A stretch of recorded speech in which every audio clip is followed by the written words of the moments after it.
In the business world, mergers and acquisitions are very common, especially in industries such as banks and the airlines. In years past, even cell phone companies, once upon a time there were many of them, and now they're just a handful in most countries. And that's because these phone companies have merged down into usually 2 or 3 dominant players. But in Web3, exchanges and other institutions such as that regularly come together, especially what we've seen this year with a lot of companies going bankrupt, being insolvent. The stronger players in the game are acquiring them. However, when it comes to NFTs, did you know that projects besides Yuga Lab-owned entities are merging and acquiring other properties as well? We're going to discuss why acquiring an NFT project might seem like a very good option today. Hello, I'm Taj, digitally known as Tropic Vibes, the host of Nifty Business, where we highlight NFTs and explore Web 3.0 as we move from pure speculation to creating real-world value.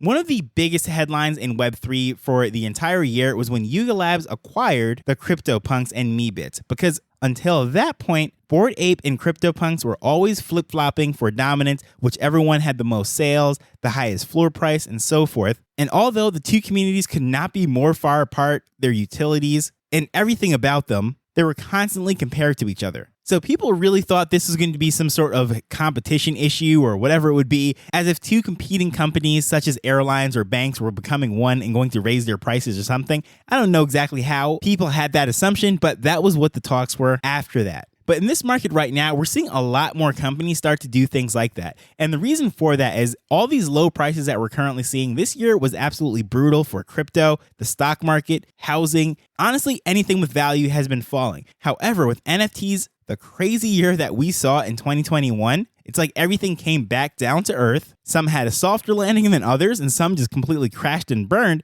However, the trip to the moon was cut very short. And although some of these astronomical prices have come down, the communities could be very strong in some of these. And a lot of these projects actually built some pretty cool things as far as IP, the tech that they're actually developing on the back end, how they're doing this thing to service their communities, the different utilities that they're offering or benefits of being a part of that. Some of them have huge tokenomic systems and just really innovative things that are giving that project value. However, with everything falling in value, it's very hard to tell the winners and the losers from the price alone, because there's some projects out there that have literally done nothing. They're just selling the art just as if we're still in the bull market, but for whatever reason, those prices are staying up. And then there's some amazing projects that are doing some great things, especially 3D projects, I think are extremely undervalued. For whatever reason, people don't really know exactly how to price them, or they don't value them as much. All the different tech and the IP that you can use to create characters and movies and scenes and all that, it is definitely undervalued. And in my opinion, simply because the market has not understood how to price them as yet. And with that said, a lot of projects, when they're shopping around, seeing how they're going to partner with a different entity or maybe even acquire them or merge with them, that's where things get really interesting, because low prices does not necessarily always mean it is the best value or the best deal. There's a lot of factors that goes into it, such as the strength of the community, the utilities that are being offered, the tech, the management team, and so forth. So just using a quick example of one of the latest ones that I was actually looking at was when the Bulls and Apes project acquired the Bulls on the blockchain. Well, just the names alone, you can see they're both bulls. Well, I've spoken about Bulls and Apes just quite a lot. If you search through this podcast and all the different shows and episodes, even recently this week, I did something just explaining their lore and everything. I do a lot of content on that. So I'm not going to go into all that. But if you look at Bulls on the blockchain, it honestly looks like it would be the 2D character versions, a flat version of the art of what they would be. And you do a little bit of research into the company, how they were established, the goals of the community, what was going on there. You can see where there's a lot of parallels.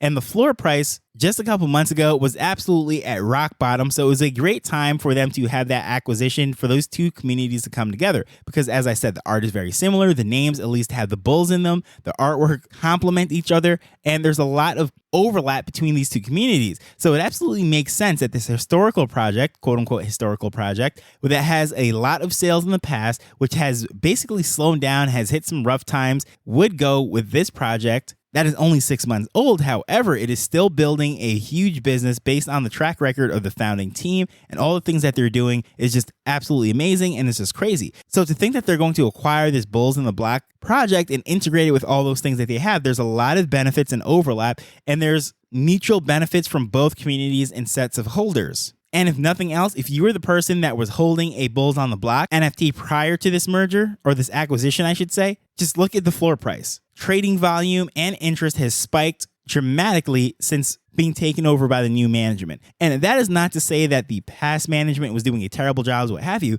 but remember, there's different skill sets, especially in different markets. Some people are great at coming up with concepts and ideas, doing the art, telling some stories, but when it comes to actually running a business and sustaining that value over time, and just the difference between a bull market and a bear market, because really anyone can be successful in a bull market, it takes someone who has experience, some real backbone, some teams behind them with just amazing ideas. They have weathered storms before, built companies, sold companies. Well, to be able to weather what we're currently going through right now takes a completely different skill set than launching a project in a bull market. But at the day, it really comes down to value, because if you are someone who has a huge team, you have experience, you have this project that is obviously thriving, floor prices going up, so much is going on, it is a happy, vibrant community. Well, why even take on quote unquote dead weight and bring them into the project? And as I said, if goals and everything else that I spoke about earlier are online, that's why it makes sense. But when it comes to value now, this is where things get really interesting, because you can't just look at the price and say, okay, that is a great value. And this is a trap that I fell into when I first started to learn about the stock market and what have you. Because when I was looking at the IBMs at the time, eBay, AOL, those were like the hot stocks in the world. And as a college student, I could not afford to do that. So I was looking at these things and just really dancing around the fence. And I got the bright idea as to why don't I look at some pink sheets, some penny stocks, and rather than looking at these blue chips, that I could make money with penny stocks. Well, here's the thing. There is a reason why they are penny stocks, right? There is no CEO, no company, board of directors, or anything that says, hey, you know what? I think it would be great for our stocks to be a penny stock. No, it is not planned. It is not intentional. That is the reason why they're not listed on the major exchanges or recommended by analysts or anything of that nature, is because it's a completely different game. Usually, a stock becomes a penny stock because it is absolutely bad management. It's not like how what we're seeing in crypto with, say, like Doge or Shiba Inu or some of these, which just by sheer volume, the thing will probably never hit like a $10 valuation or something. There's so many tokens out there. But when it comes to stocks, although some companies have millions or even billions of stocks, the price in theory is a reflection of how well that business is being run, the types of profit that they're generating. But if you know anything about finance, the market is not always rational. We like to think it is. Everything is baked into the price and everything moves accordingly. However, people, human beings that's behind this thing, we're irrational beings. And because of that, even with all this computer trading and all these algorithms running around, prices don't always move logically. But the thing about prices is also separating value and price. When I say that is, for example, let's use something that we can all relate to. We're going to step away from the stocks. We're going to step away from NFTs and all this stuff that might not be as easy to see as this. The analogy that I'm going to use is a cell phone. So how much are you willing to pay for a cell phone? I'm sure if I ask a room of 100 people, I'm going to get answers ranging all over the place. You know, there's some people in my family that would probably say they don't want to spend more on a phone than a $50 banger that they can willingly lose, have jump into the pool, or lose it at sea, or any other crazy story to go with it. But then there's going to be some people that say, if it's not an iPhone, the latest and greatest, it doesn't even matter to them. They're not buying it. So it doesn't matter if the phone costs $1,400 or $14,000. They just want the best. But I'll tell you what, no matter where you fall on this whole range of phones and what have you, I bet you I can convince you to purchase a phone for $10,000. But here's where things are going to get even more interesting. The phone that I'm going to convince you to buy for $10,000 is an iPhone SE, which you can actually purchase right now, brand new, for $429 right on the Apple website. But here's the thing. I'm going to get you to say it would be a good buy to buy one of these, a used one, which is probably valued at least $100 less than this new one. And you're still going to say it is a great buy to buy this for $10,000. So let's give you a little bit of highlights about what's going on with this phone. And then I'm going to ask you if you're willing to pay $10,000 yet. First of all, this color of the phone is a rare color. Apple had a limited edition run, and rather than the millions that they usually produce in this color, there were only thousands. So with that, are you willing to pay $10,000 yet? Probably not, and I don't blame you because I definitely wouldn't. What if I tell you it has a case that is designed by a unique and very interesting up-and-coming NFT artist that is really making some waves and could go to the top any minute? This is the type of artist that could easily end up on the cover of magazines, being reported and interviewed on all these different shows. However, the artwork is just getting noticed today. This case happens to be designed with that artwork, and it comes already fitted to the phone. Are you willing to pay $10,000 yet?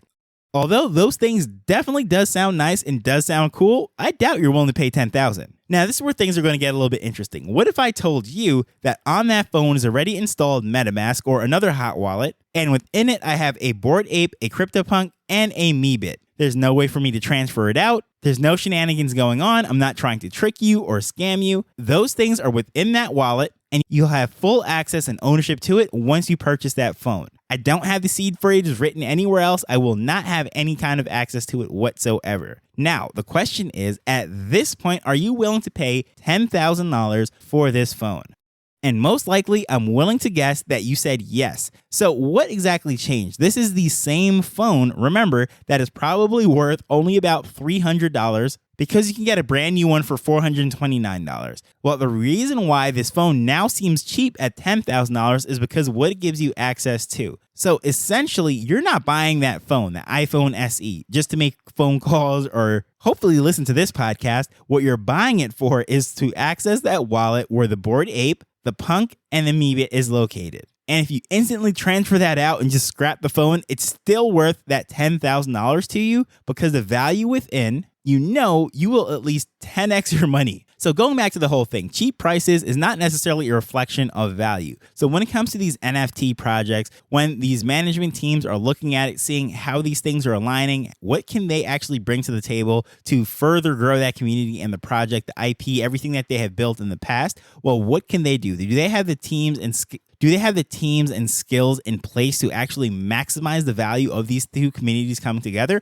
or not? And those are the discussions that has to happen when a merger is about to take place. But even when it comes to an acquisition, a company or a person is getting ready to buy a project, well, they have to ask the same questions in the sense that, well, can I extract this value from it? Because remember, Warren Buffett and all these investment gurus and experts that have made fortunes over decades and decades and have a proven track record, they all say the profit is made in the purchase. So as this bear market continues to wash out all of these different bad ideas and leadership teams, there's going to be countless projects with strong, vibrant communities that are just waiting and begging for a leader. Because being able to have a successful project last year, prices going up, things are minting out, royalties are streaming in, is completely different than doing that this year. So you might not be an artist, a developer that can write a single line of code. However, you might be someone that has lots of experience growing, scaling, and exiting businesses. Well, in that case, it would make a lot of sense to acquire an NFT project rather than starting one from scratch